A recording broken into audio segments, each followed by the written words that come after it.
I wanted to be at Texas State. I chose to be at Texas State. I'm from Texas. That was important to me. I always knew if the right guy got this job, you better watch out. You better watch out. This is Win Now or Get Bent, episode 147.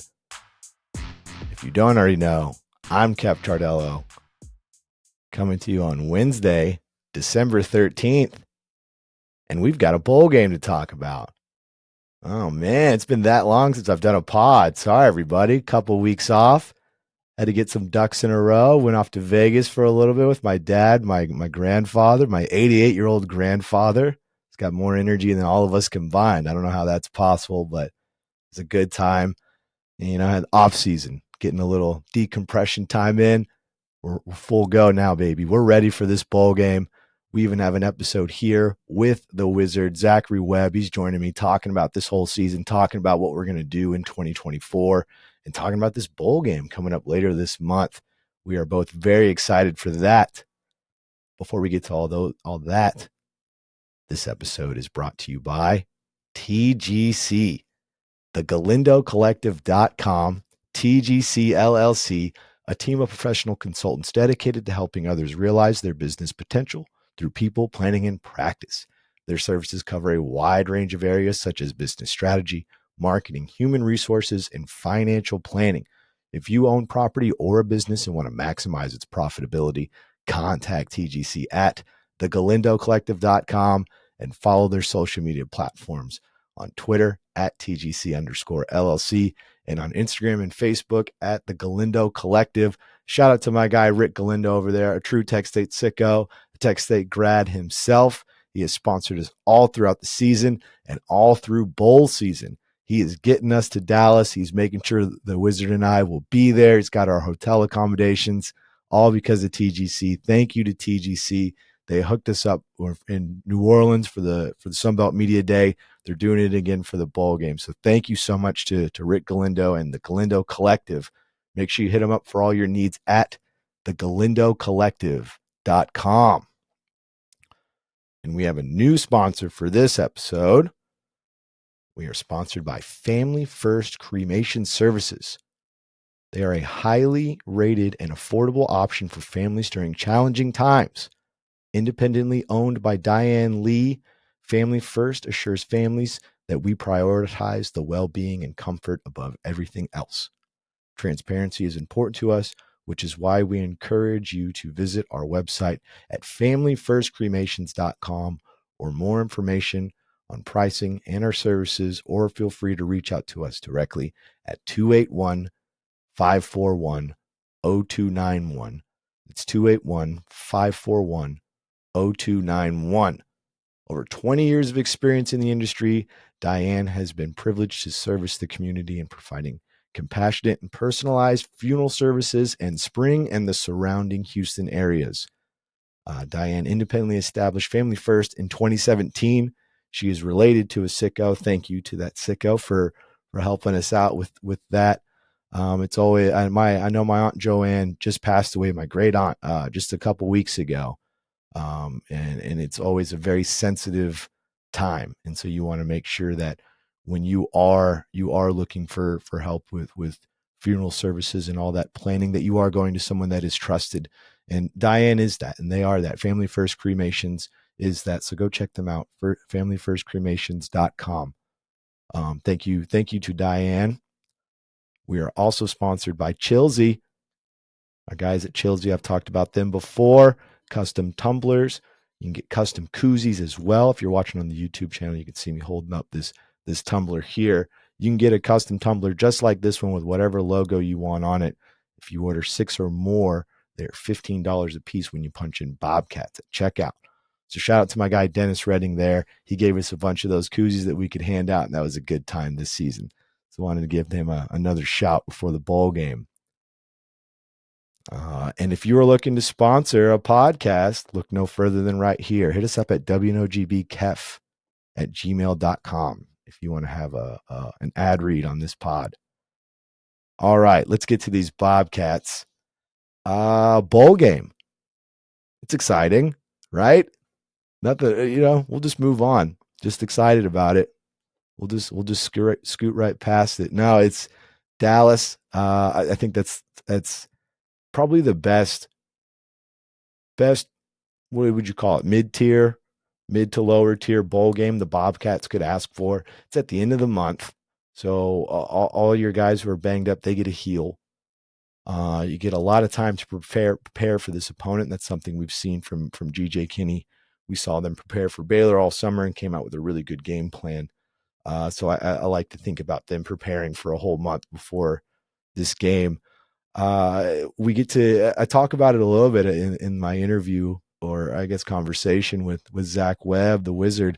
And we talk about how it'll be nice that you can enjoy bowl season a little bit, because who knows? It seems Bobcats are favored by 4.5 points.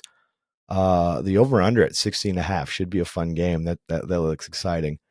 But you never know how it's going to shake out. And if it ends up being a loss, at least you get to enjoy a little bit of bowl season before that. If they win, hey, you enjoy the rest of the bowl season, you enjoy the rest of the off season. So that'll be nice. I love the opponent, the in-state opponent as well.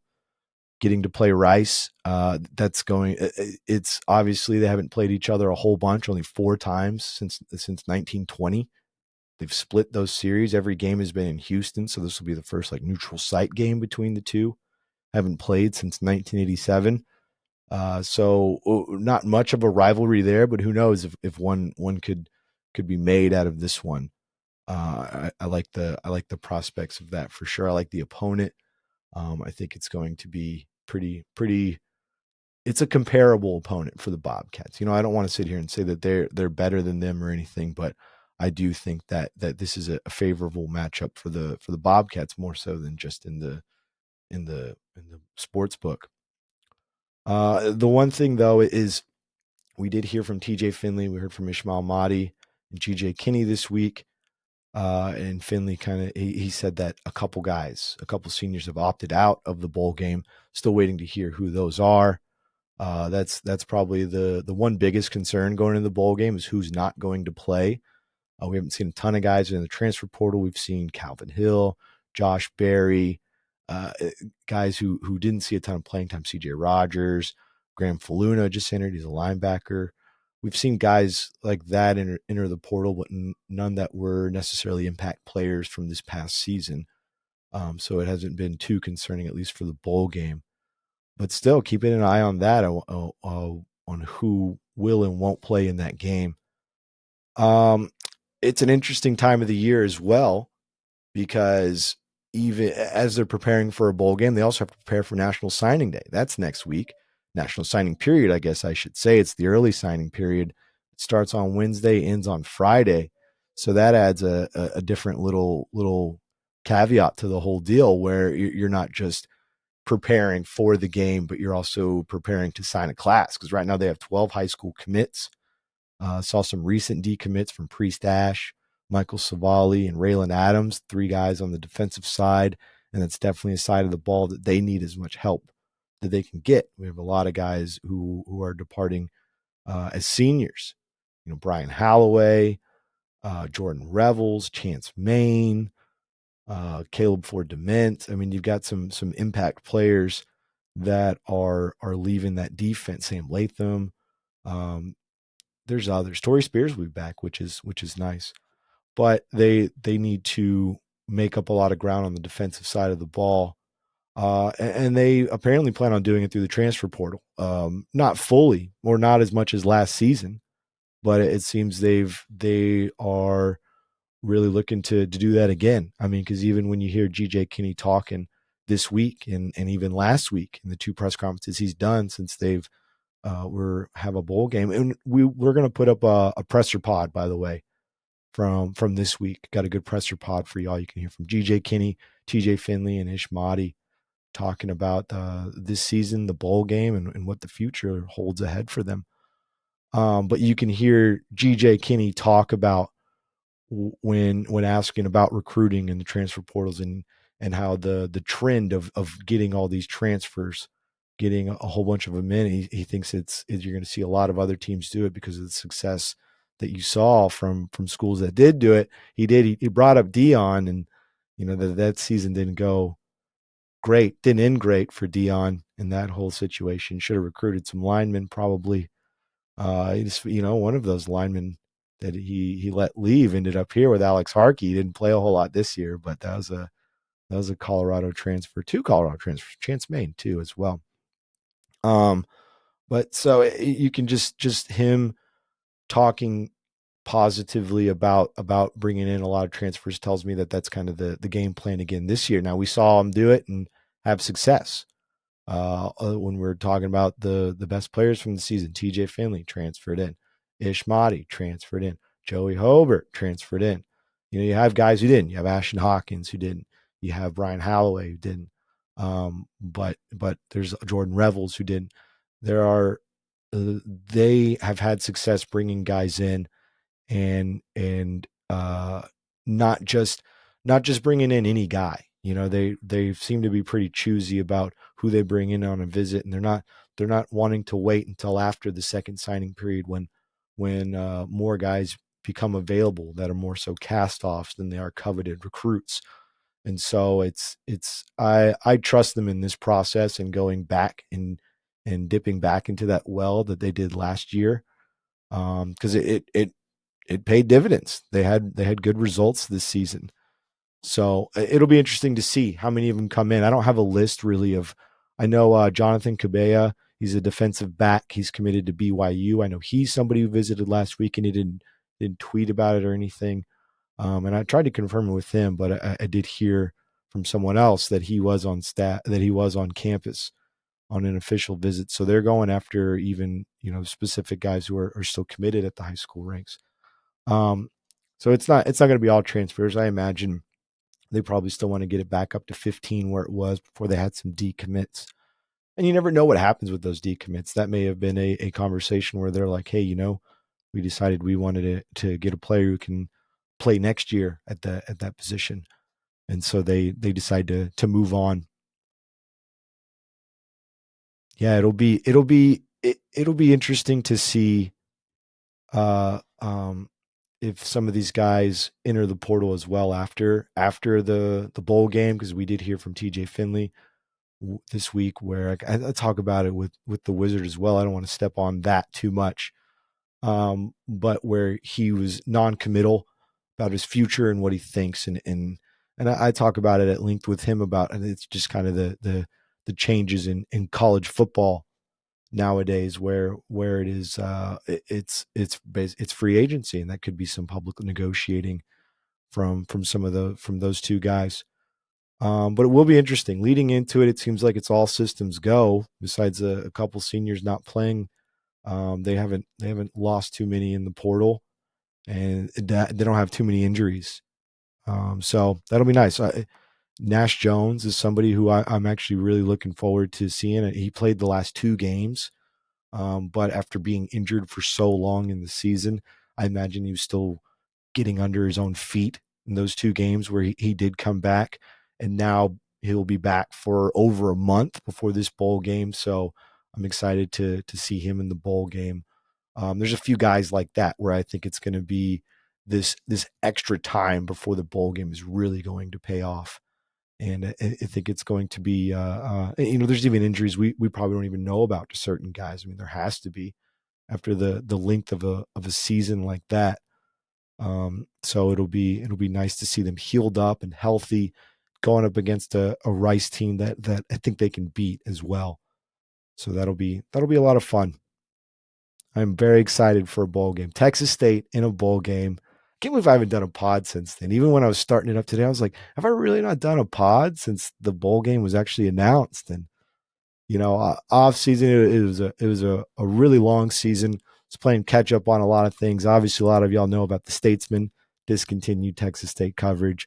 So I've been having to get my ducks in a row on the outside of coverage and in the personal life area.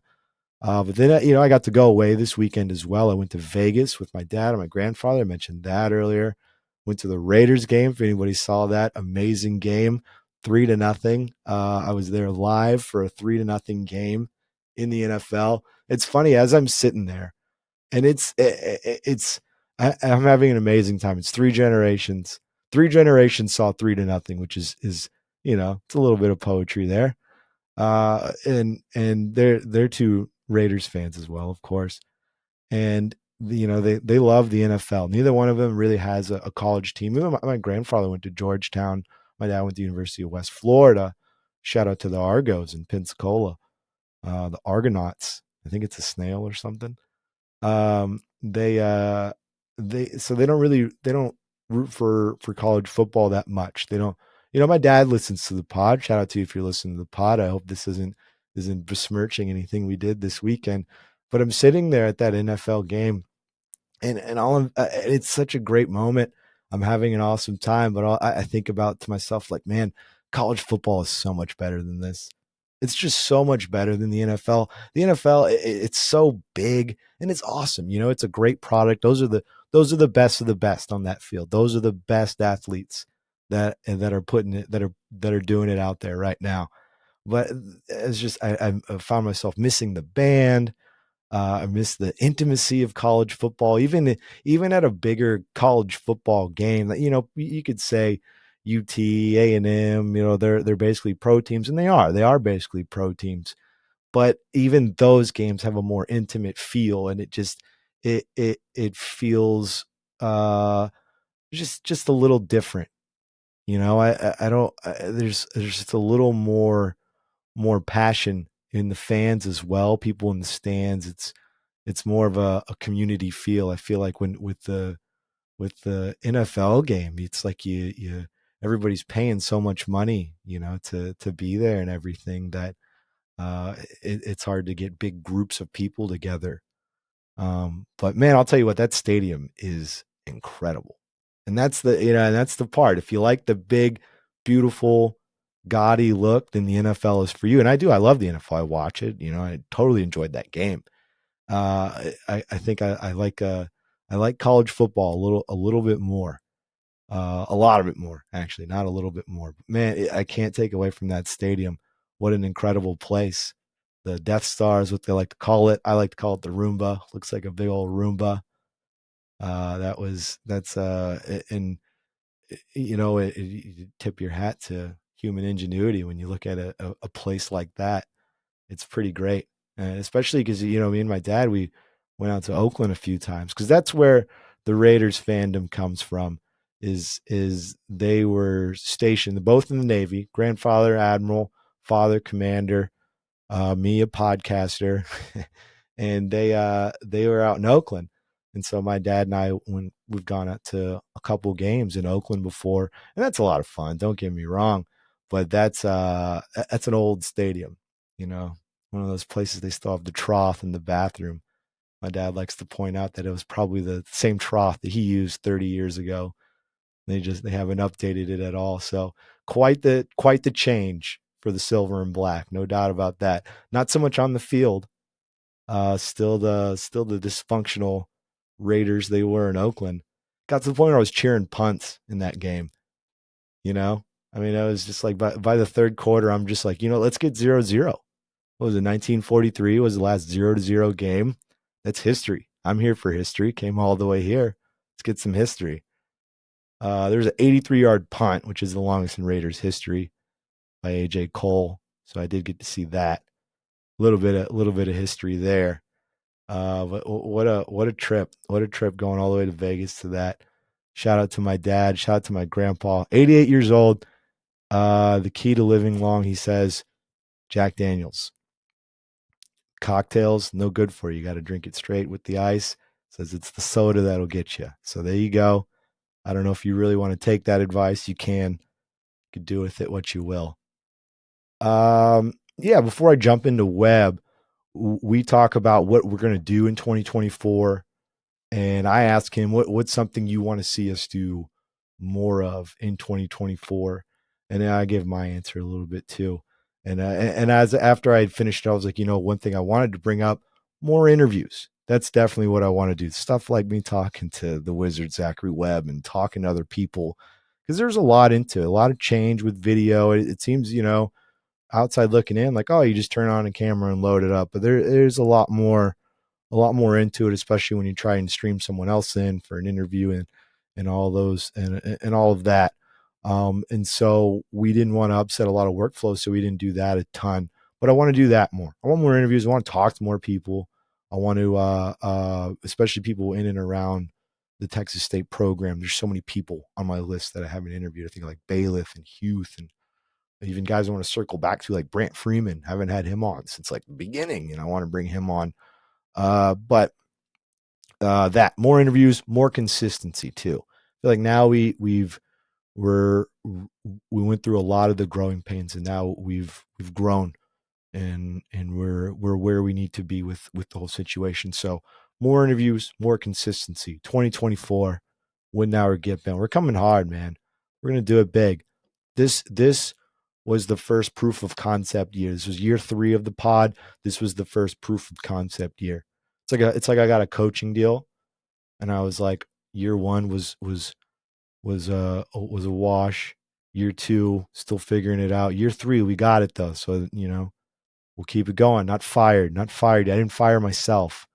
If it wasn't up to par, I wasn't doing what I wanted, it would have been time to move on. But it's not.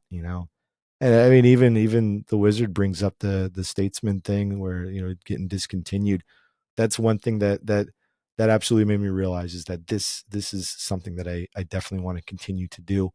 Something I want to continue to grow and take it even further than what we've done.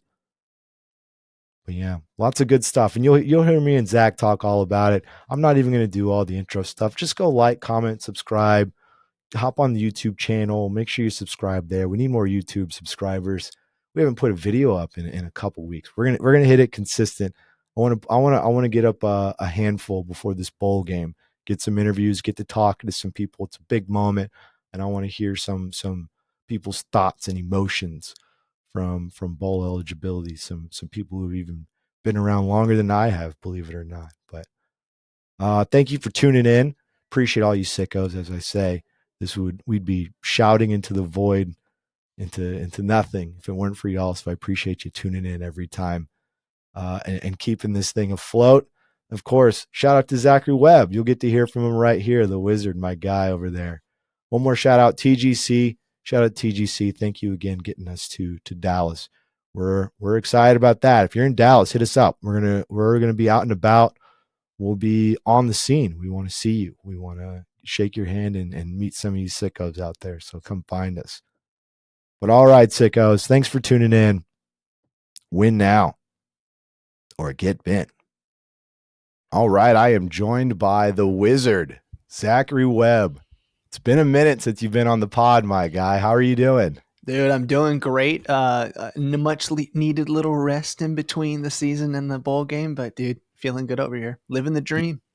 It's been a minute since we've done a pod. It's been a lot has gone down for the Bobcats for sure. So that's why this will be a good episode to catch everybody up on, including yourself. Yes, sir. Covering the season for the Bobcats. This was your first go in the on the media side of it, getting to be on the sidelines and all of that. Just, what was it like for you? Tell me about this season and what's it like being working with me? Yeah, two different questions there. No, it was great, man. At the beginning of the season, I sent a tweet out there as I was heading towards Baylor and just said how thankful I was for the opportunity and how we'd kind of built to this moment. And I kind of felt that way all the way through, right? I mean, there were obviously ups and downs.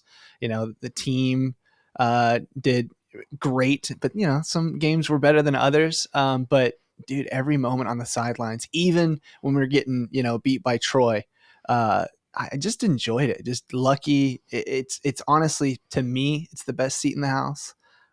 Just being right there next to the action. So, dude, blessing this season. Working with you is honestly great. I think we're a great team. But we really we have that 1-2 punch of you're up in the press box, making sure you actually see what's happening. Cause when you're behind a camera, I only see what I'm shooting. So, it's been good, man. It's been good. Yeah, I think that's the part that people don't realize when you are on the sideline taking pictures or videoing. You actually don't know the ins and outs of the game, what down it is. You sometimes don't even realize the score until you look up and you're like, oh man, So I remember having to take pictures and stuff back in my Bobcat report days, and I'd leave those games like I don't even know what happened. Like what did I just see? I saw a lot of action, but It's kind of a uh, crazy experience because even if you, so I remember there was a fumble or an interception in the end zone. TJ kind of just flipped it out and there was like a little bobbling back and forth. I think it was the Troy game. I was standing next to a couple other photographers and all of us got the shot, but all of us had to go back through to see what happened. Like we had like an instant replay on the sidelines. Like, what did that touch the ground? Like, so it is a weird experience where even if you get the shot, you're not sure what you saw a lot of the time. So that took some yeah, getting it's used to. all about putting it in focus and everything. Yeah. I'll tell you what, man, this was one of the most fun seasons I've got to cover. I say one of the most fun. It was the most fun. I had a blast. I had a good time in 2008 too, and 2014 was a lot of fun. But this season, just everything that went into it. I mean, us talking about it, we're like, they go bowling, things are going to be pretty big for this program, and they ended up there. It's crazy thinking about back in the spring when you jumped in on this and us even talking about those prospects of what the season could look like with GJ Kinney. And I feel like it exceeded those expectations, at least from a memorable standpoint. It may not have been like a 10-win season or anything, but like beating Baylor, 77 points, the Trident game, all those memorable moments this season, the river jump, all that good stuff. Like, I think people are just going to hold on to that for a long time. What were some of the more memorable moments for you on the sideline, filming all Oh that stuff from this season? man, oof. I mean the Baylor game. That'll always live with me. I was on the sidelines. It's my first time ever shooting. I remember I got a shot of K Damp that I'm extra proud of still. And he just looked very contemplative and kind of really taken in McLean Stadium before the game. And I kind of felt like I was living vicariously. Like all of us were living vicariously in that moment through K-Damp's eyes of like, whoa, this is huge. We finally got here. But as the Bobcats started winning, I just remember looking at the crowd and seeing a very familiar face on the Baylor fans, uh, and the face of defeat and shock and awe. And I just think like soaking that in and it not being the Bobcats that had that face. And I actually ended up at the end of the game towards the last quarter, I was near like the Bobcat section. And just to kind of see that dichotomy and finally, it felt like we arrived. It felt like everything that we worked for over Win Now or Get Bent, like we don't affect what's on the field, but we were there to capture the moment. And for me, I think forever that'll just live with me. Like the first time I ever got to get on a field with a camera, I got to shoot Texas State beating Baylor, you know? Yeah, yeah. It's crazy to think back. I didn't even really consider that. Thinking back on that now, that was your first game. That was your first go. We traveled all the way up to Waco, and it was actually worth the trip that time. Oh yeah. Man, K-Damp, you're on the sidelines all the time. How often did you see that guy? Every single game, he's just out there roaming around the sidelines, like talking to everybody, hooping it up. I mean, you Multiple got to times a experience him a game. lot. Yeah, multiple times a game. Always, he's an incredible guy. I swear there's like two or three K-Damps that, are actually secretly like twins or triplets that are everywhere. But one of the great things about him, and I know you've experienced this, is that even, the photographers that are there every week, anyone who's on the sidelines, he comes by and he acknowledges you. Like you felt seen by K-Damp. So that's cool. But yeah, the two or three times a game, I mean, he just makes laps. Like we need to throw a Fitbit on that guy and see how many calories and how many steps he's taking a day. Cause I know it outpaces me for sure.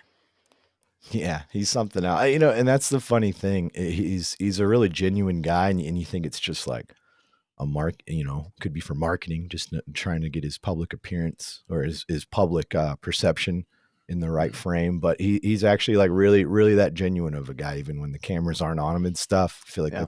that's a cool thing is you can see him. I like to just kind of step back and watch him do his thing and talk to people. And he talks to everybody. It's incredible. Yeah. I mean, I saw him one game. They're talking to who was it for a long time, his former player, Brady McBride. He was talking to Yeah. him it looked like for like a whole quarter. And it was like, wow, man, he really gets to know everybody. He's got to keep that stash. Have you seen that on Twitter?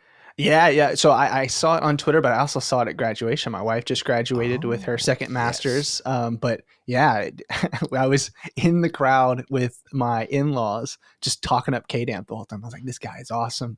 And yeah, Stash was still living then. It was looking good. I don't know if he still has it. I saw a Instagram post like yesterday, and I think he may have shaved the stash. So Oh, he said he was going to R.I.P. keep it till the bowl game. I might be I don't wrong. Might know. have been We'll have an to old check. picture. We don't want to Fake start news. Stashgate. I'm not the I'll reporter look it here. up later. I still haven't recorded the intro part, so I'll look it up Okay. before the intro. Fair enough. Yeah. But yeah, I wish he'd keep it. That's an awesome look. Yeah, if you've got a good stash, you should keep it. I had a Yeah, stash at the beginning of the season. Big mistake. It's just I gotta go. I have to like contextualize my facial hair. I can't just have the stash. So yeah. Stash is a strong move, especially for a school president. oh You know, yeah. bowl game coming up. Dallas. Oh, by the way, congratulations to Courtney. You brought Oh that yeah, up. That's absolutely. awesome. That's awesome. She graduated. So you graduated grad school from Texas State, and so did she. You said she has 2 degrees. Yeah, this is her second Texas State master's degree. So That's awesome. That's yeah. awesome. So Eat 'em we up, met baby. in grad school together, and then she continued on. Decided she wanted to do a little bit of a career change, and so she worked full time and got her master's in one of the hardest programs at Texas State, counseling. So really, really proud of her. She's smarter than you. It sounds. Oh yeah. The dumbest thing she did was marrying me. You know? No way. I don't believe that. I don't believe that. But yeah, bowl game coming up. Dallas, day after Christmas. We're gonna be there. Yes, sir. I know we're both excited for it. What do you think of Dallas when you heard that? When you're like Dallas, day after Christmas, do you have any reservations for that? Or for me personally, I love it. I think it's like it's end of the month. It's day after Christmas, so you still get a little bit of Christmas if you want. Mhm. How do you feel about this bowl game for the Cats? Personally, I love it. One, I think Rice is a good opponent. I think that it's an opponent we should beat. I'll put that out there. And so hopefully we come away with the dub. But for my own personal sake, my in-laws live in Dallas. We're going to be up there anyway for Christmas, so I get to go stay with my in-laws and then hit up the hotel the next day. So it couldn't have been more convenient for me. I understand some folks might not like that it's right after Christmas and everything, but man, better than Frisco for me, because Frisco would have been 2 trips to Dallas in 2 weeks, and instead I only have to do one. Yeah, and it'd be over like next week. I feel like we get to enjoy bowl season a little bit. If they win, we get to really enjoy bowl Oh season. man, But now we get to watch those games, and we kind of have the almost like we hedge our emotional bets exactly. where we get to enjoy some games before whatever happens. But I have a good feeling for the Bobcats. I mean, I do a too. matchup with Rice.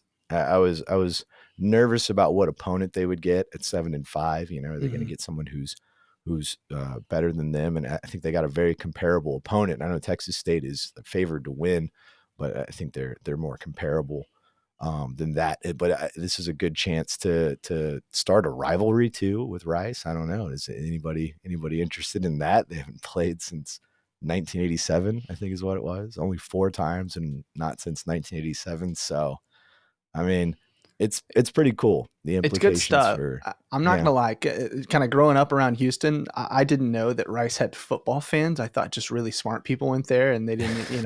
I knew they had football, but I thought it was just like really.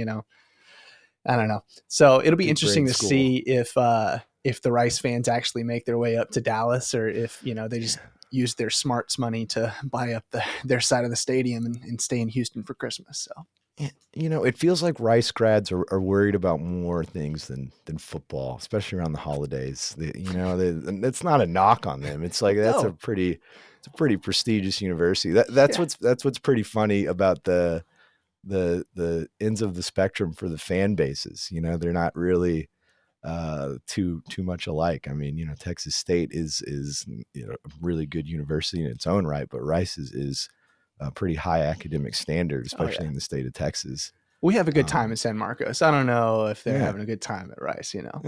Yeah, I know Texas some State is some folks that went to Rice. I don't even know if they know like what football is. If you made them watch the game and you asked them what was going on, they wouldn't know. But you ask them about like astrophysics, they probably help you. You got nerds versus the party animals. That's what There we you got. go. That's Let's what we do got it. coming. Like I like the Bobcat side of that for sure. But even on like from a football standpoint, I think that it seems like a lot of these guys are coming back for the bowl. TJ Finley, he was just talking to the media and stuff. So I'm pretty excited for the offense to go up against this team. I think they're going to do some pretty special things. And that's why I think it's a good opponent, and we might actually get like a really fun game too. Yeah. And even talking to Chris Coots, he's talking about how they sold out their allotment for the university of tickets. They don't know the number because it's tied to the bowl as well. But they had like 4,000, something like that. And those went really quick. So it's going to be awesome. It's going to be a really fun atmosphere. I'm I can't excited wait to be there. We're going to hopefully spend some of Christmas with some sickos. I think, we're going to do our best to go to the little event at the Westin that night. So all in all, I think it's just going to be a great trip. That 8th win would be huge. We talk about not winning 10 games, but 7 is amazing. 8's even better. I mean, woof. Going into the off season, speculating about an 8-win Bobcat team. I mean, has that ever happened for you? Like it's be crazy. I mean, I guess 2008 was the last time, long time, very first season. That's what hooked me. It's like, it's kind of similar to you. Maybe, I was in high school. Yeah. Oh man, I'm old. Don't remind me, buddy. No, it's that 8th win. It has a nice ring to it. TJ Finley even said it. He was non-committal about his future with Texas State, as far as whether he would come back or transfer or go pro or whatever. But he was pretty adamant about playing that bowl game, and he brought up that 8th win, how big it is for the community and everything. So I think the players get that too. You could feel that from Marty when he was talking. It's they understand that 8-5, it adds a lot more going into the offseason, especially National Signing Day is next week. I mean, that just it gives everybody more optimism all across the board. And it doesn't seem like we're having to deal with a coaching move, which is also nice, get some no coaching move. I wanted to use this opportunity to kind of ask you a question about the old transfer portal. We know that Ish and TJ are both non-committal right now. We've seen a few guys, mostly kind of guys that Spavital brought in, enter the portal. Do you anticipate that after the bowl game we're going to see more of a kind of a rush for some of those guys to enter the portal? You think that like maybe the bowl game is holding it up as far as like some of the guys want to play and then make their decision? I do. I think they also want to continue to put up more tape. I think that TJ Finley kind of alluded to that where it's not really, he's not putting pressure on one game, a 13th game, but really it's getting to put together a full season and then the bowl game and show that at the end of the season, you still have the juice and everything to compete.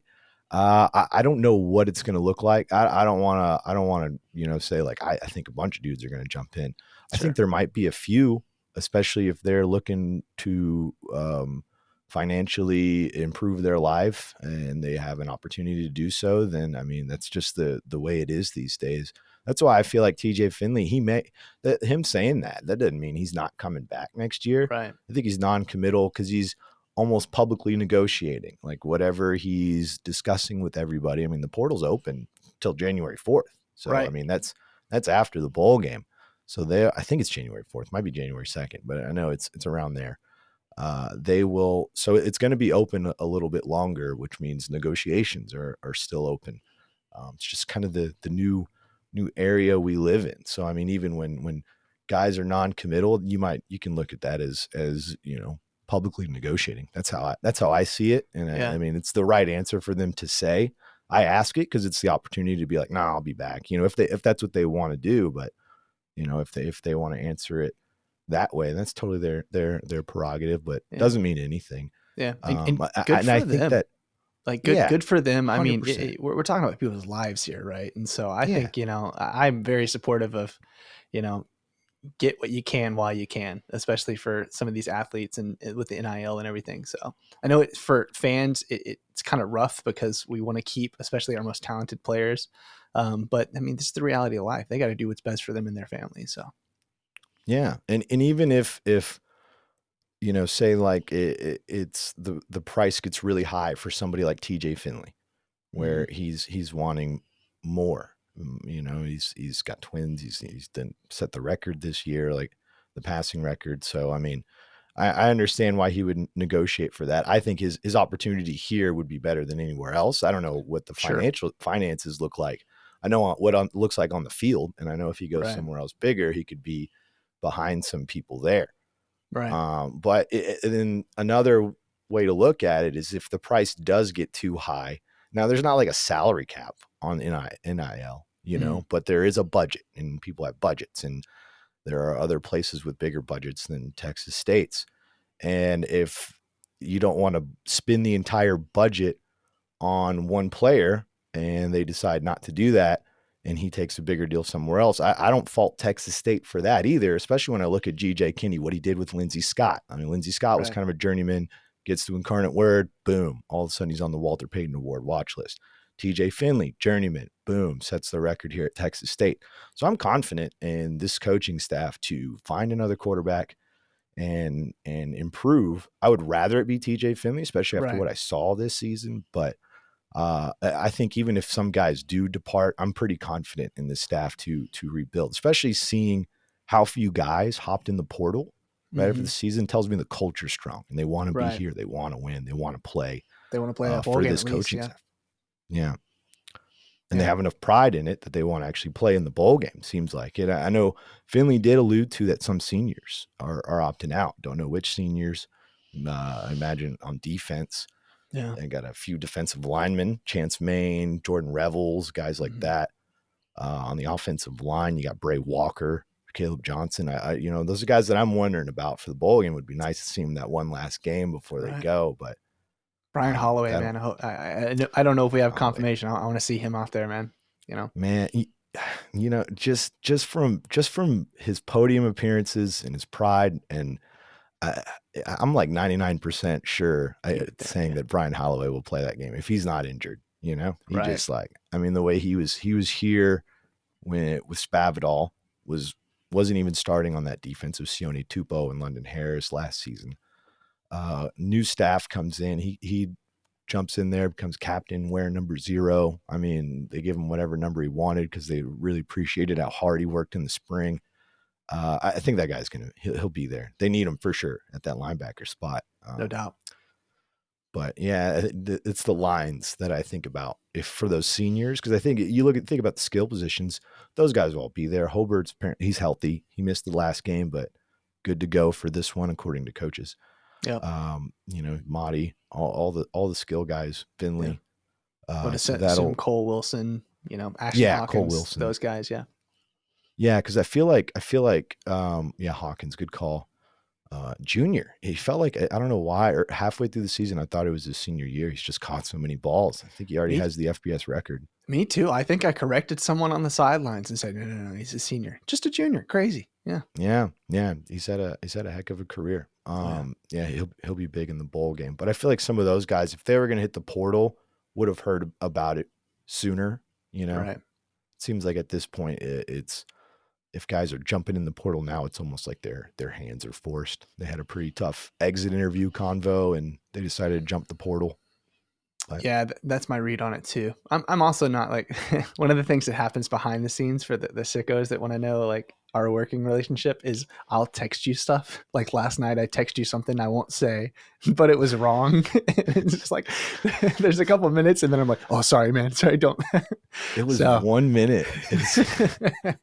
That one was funny. It was like, I think this guy's leaving. Wait, never mind. Yeah. So that's kind of the behind the scenes there of I'm not a reporter. That's why you don't see me reporting things. If I find something out or I think I do, I text it to Kef real quick.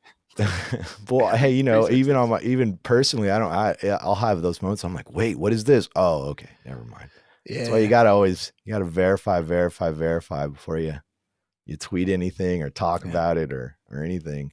Especially with how it's Twitter, X, whatever you want to call it, how it is these days with all the fake accounts. It's a minefield out there right now, man. It's crazy. Yeah. I'll leave the reporting up to you for sure.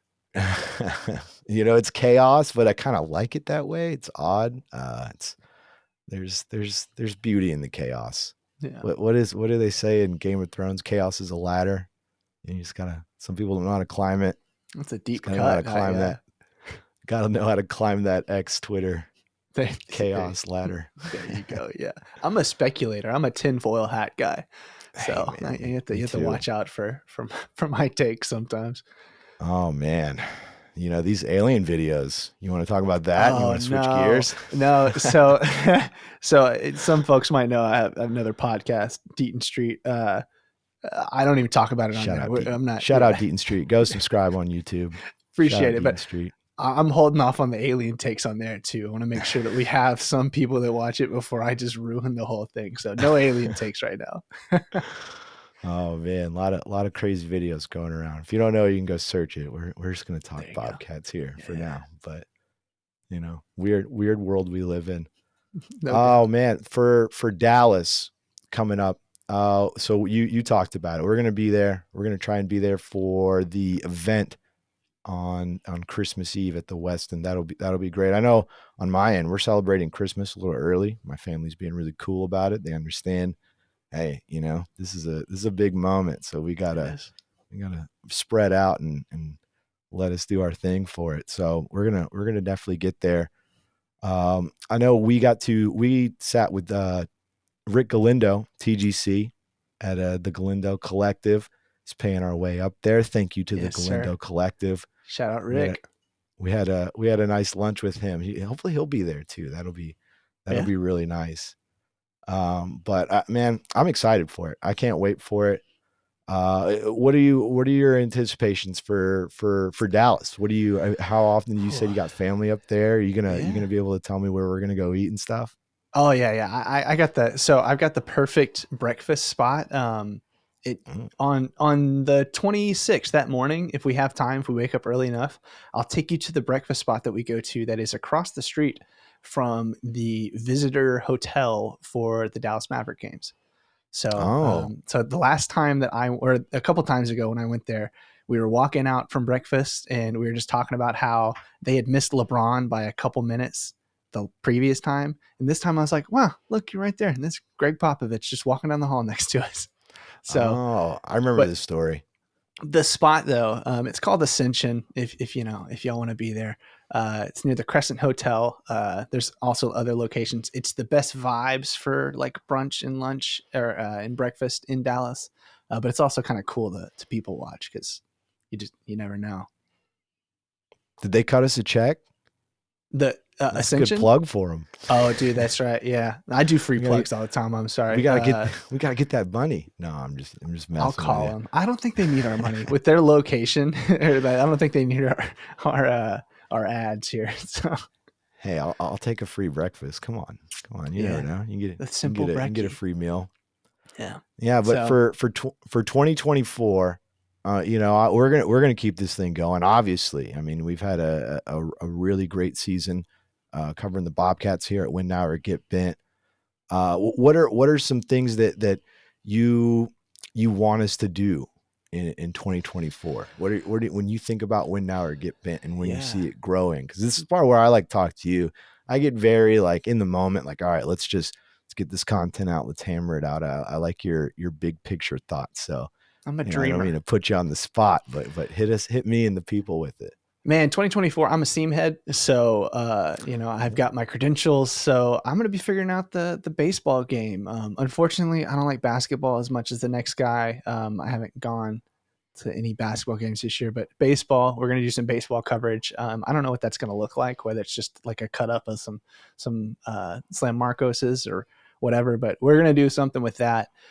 For the football season, I'd love a second shooter if you're listening, so that'd be cool to have a couple extra angles. And then I think, we can do more with like interviews on the spot, like in the moment. Right. So, and like Zoom or Riverside stuff, sitting down with coaches before the summer and everything. We've kind of figured out our setup. So there's a lot of really cool stuff that we can kind of do and push. So yeah, and those are some ideas. I have a ton of other ones. Some of them I think a little larger that I don't want to talk about on the pod right now, but yeah. Yeah, absolutely. I'm glad you brought up baseball, other sports. That's the biggest thing that I want to jump into in 2024. I feel like we've, neglected those to an extent because we're trying to focus and figure out how we do this thing, and like how Yeah. we actually like operate and get the workflow down and all of that. But I think expanding into other sports because basketball, I love basketball. I think we can do some things with basketball too. Sure. Women. I was just at the women's game a couple weeks ago, but that's the only one I've been out to. I need to really get out there. It's been a busy off season for me. I was just in Vegas and everything. So In Vegas, getting some work done for the San Antonio Express News. I mean, yeah. I've been reading articles and stuff, man. You're kind of taking everything in stride, especially with how like it's hard to really understand how busy football season is until you've done it. And that's something I was a little naive to before. In the summer, we kind of talked about stuff, and I was like, dude, I'm not going to get burned out. I'm not going to get burned out. I don't know if I got burned out, but I got close. I was real close to burning the end of that candle. And having realized it just like makes me even more impressed by everything you're able to do while also dealing with, the beast that is football season. So it's cool. Hey man, this is a blessing getting to do this. You got to experience it's a lot, but it's a lot of fun. And we definitely don't show everything that goes into it for sure. It does seem like we pop up and just have a good time, and that's for the most part. That's what it is. At least for my end, there's a little bit of a work in there, but yeah. The Express News. Shout out to Nick Talbot, the editor over there, and Greg Luca. He covers UTSA down there. That was pretty cool when that whole Statesman deal happened. They reached right out, and that happened 3 weeks before the season ended. So it's kind of like you just said it. It's a big beast with football. We're so busy. It's like, all right, well, can't really stop. Kind of got to just keep it pushing, keep it going. But yeah, and that's one thing is when that happened with the Statesman, doing what we've done here at Win Now or Get Bent, it made it where it was just kind of like, it's more a financial blow than a true hit to my it wasn't like my passion was taken away from me, like I'm still able to continue covering Texas State in whatever capacity that is. And even as I look for other jobs, I mean, I've told you this, I'll say it publicly. I mean, the jobs I look for, I want to be able to do that and do this. So that's very much on my mind. I think that's why if people have noticed I'm a little quieter, since it's all happened. It's a big part of it. I'm out there. I'm fishing, if you will, trying to get something good. But that's paramount to me. It's Win Now or Get Bent is continuing it in 2024. I mean, we've taken it so far, so much further than I think even we thought we would. We're like, it's going to be a lot to learn and figure out, at least for me, like how much we've done video and how much what we were able to accomplish. It's been pretty good. And I think it's people have shown that they're itching for it. Obviously you sickos listening to this right now, like you want the content. And I mean, even if a newspaper like the Statesman discontinues Texas State coverage, like it's, there's so many other ways to cover the Bobcats, because that's nothing to do with Texas State. Right. And the trajectory of Texas State. That's the trajectory of newspapers. That's their failures aren't Texas State failures. So yeah, no doubt. It's cool too. You say that newspapers and Texas State athletics are going like two separate ways right now. It's just nice to end this season knowing that we're on the rise. Win Now or Get Bent's on the rise, but man, Texas State football especially. Like you said at the beginning of this conversation, when we sat down in February, we were optimistic about everything. And really, I mean, everything that we've said or we thought or we hoped for happened, right? I mean, 7 wins in a first season for a new head coach is insane. I mean, Ismail Mahdi. I mean, yeah. Especially for the how, difficult it had been for the few head coaches before that, right? I mean, so I feel like we finally, as fans and as, us that cover the team, we got what we wanted. But now it's just that next anticipation of like, okay, well, how good can we get, How do you build on it? You know? Right. You mentioned it. You mentioned it in fall camp, even when GJ Kinney was talking about a season, like a season 2 and what it'll look like in season 2. And it was all the way back in fall camp. Yeah. And you were like, he hasn't even had a season 2. You know, as a coach, his trajectory has been 1 year getting to move on to a bigger and better job. So it'll be interesting to see what he can do with the second year with a full off season without having to transition and be a new guy and everything, or he can just recruit and he fully develop his system with players who are returning, not just the guys he's able to get transfer, but like the whole team that is returning. It'll be really interesting to see how they'll build on it and what that'll look like in 2024. I obviously, you know, seeing what we've seen this season, I have positive thoughts when I think about that. I have an optimistic out view of what the future will look like for Texas State. But it'll be interesting. It'll be interesting to see how that whole thing unfolds. Are you more or less optimistic about 2024 than you were before the 2023 season? Oh, I'm more. Yeah. Okay. Yeah, for sure. I mean, because even going into 2023, I was 6-6. You know, I had them losing to Baylor and games like that. And I think I even had them losing to South Alabama to end the season because they hadn't ended the season strong in a while either. And so they exceeded my expectations, even though it's just one win higher than my prediction. They were pretty close in some other games. I know there's Arkansas State. It was a pretty bad blowout, and then Troy was a pretty bad blowout. They were in there against UTSA for a bit. And so that was just a 1-score game. And as we saw, UTSA is actually a pretty good squad, Frank Harris and everything. Yeah. Go Marshall. We are Marshall, you know, for that Frisco Bowl. But yeah, it's so they exceeded what I expected from them. For sure. And so for me, I'm more optimistic going into 2024. But being the downtrodden Bobcat that I am, that scares me. Being optimistic, I'm like, whoa, what is this? This isn't good. Something's gonna happen, you know. And it's I think that you just got to push that negativity to the side and trust the process and trust your eyes and what we're seeing unfold in front of us. I get it, because I mean, now we have something to compare against. You know, 3 or 4 wins or 5 wins isn't an improvement next year. So now you have kind of that floor of what we expect. And so it is kind of a scary feeling. I'm optimistic too, though. I think next year, depending on the transfer situation, if you look at, you know, places like Troy, who just lost their head coach, I mean, there's been a lot of movement in the Sun Belt. And so the more stability Texas State has, the better going into next year. And I think the more favorited we're going to be. That's not a real word. You're a journalist. Favored. There we go. Favorite it. I think that you can favorite a tweet. Yeah. Well, if I tweet it out, I'll favorite it. You heard it in real time. We're going over grammar here. No, but I'm with you. And part of me wonders, like, so what is the expectation now? Is it 10 wins? Is it, 8, 9? Who knows?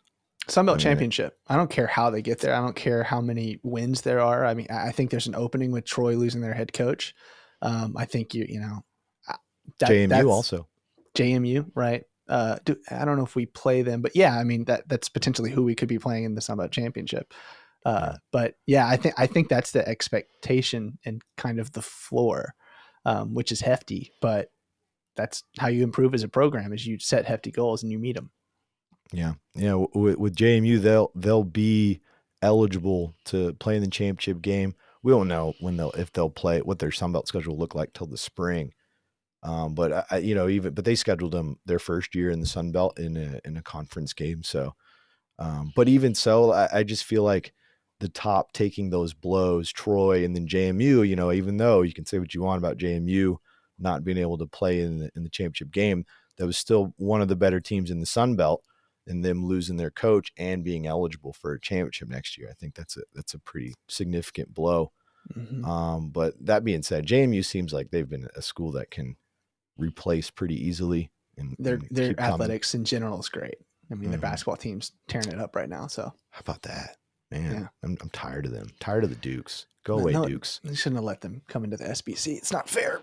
Gosh, they're like the guy that came into the party late and just took all the girls. Uh, it's exactly that. And we were like, no, you're not allowed to be in never mind. I was team JMU with the championship. I know everyone else wasn't, but I thought they should have been in. Nah, not me. They shouldn't even been in a bowl game. I don't know if you heard the last pod I did. I know I wasn't accepting their 109 tackles for a loss because the NCAA won't. So Texas State led the nation. Yeah, we differ there. offense. I'm like those kids, those kids over there work their tails off. It's a good school, a good program over there. I got nothing against JMU until we play them, in which case.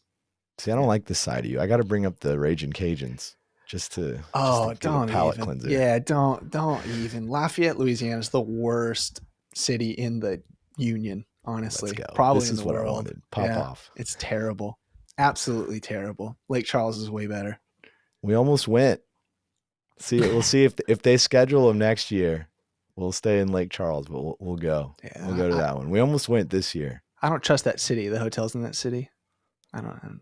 In Lafayette? They'll know. Yeah, they'll know. They'll be like, "Where'd you go to school?" Like, East. They'll be like, "Oh, okay. Get out of here. Leave."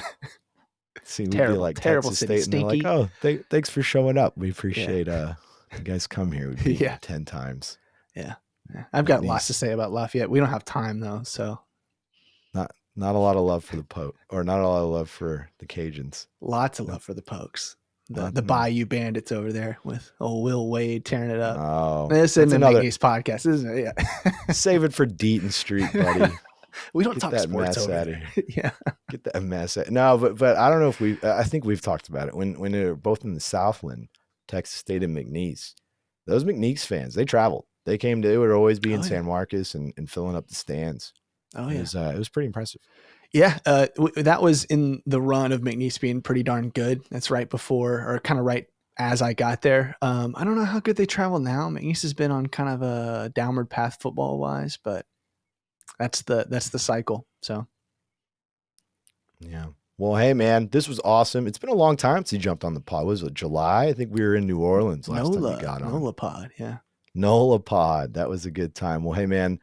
This season, for me, from a personal standpoint, it was the most enjoyable from a coverage perspective because I actually had a partner with me doing it. I had a comrade out there, getting able to to defer ideas off of and talk about things and say, hey, what do you think of this? Who do you think's the best quarterback? And really just generally just shooting the shit with you.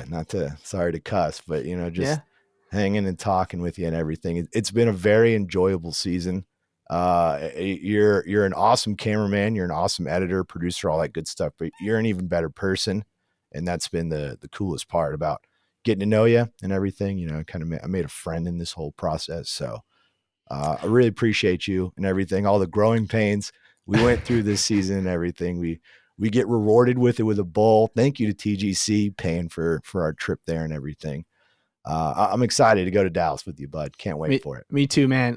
Like I've said before, I'll always continue saying this. Super appreciative that you brought me on. You took a chance on someone you barely knew.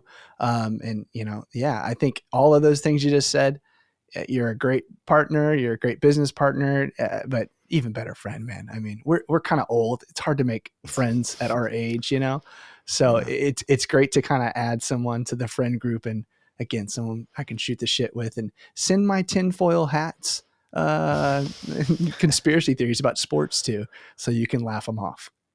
And that'll be a spin-off pod. Webb's tinfoil hat. We'll get that going. There you go. Yeah. So you need a wizard hat made of tinfoil. That's what you need. Oh, that's it. That's all right. Make that t-shirt, someone. There you go.